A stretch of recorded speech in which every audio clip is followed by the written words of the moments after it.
In this section, we'll check the Wi-Fi communication between the Pycom and your computer. The first thing to do is to know your computer's IP address. In a terminal, type ifconfig. Several addresses may appear, but generally the one we're interested in starts with 192.168 or 10. On the computer, we'll run one of the first programs we wrote, minimal_server.py. You remember that we put 0.0.0.0.0 at the bind function level.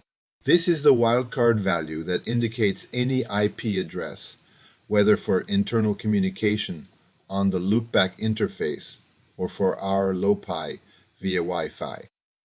Now in Atom, we'll go to the Pycom directory and open the sending_client.py file. All that's left is to modify the IP address to which we're sending the data to match the server's address. We run the program, that's it.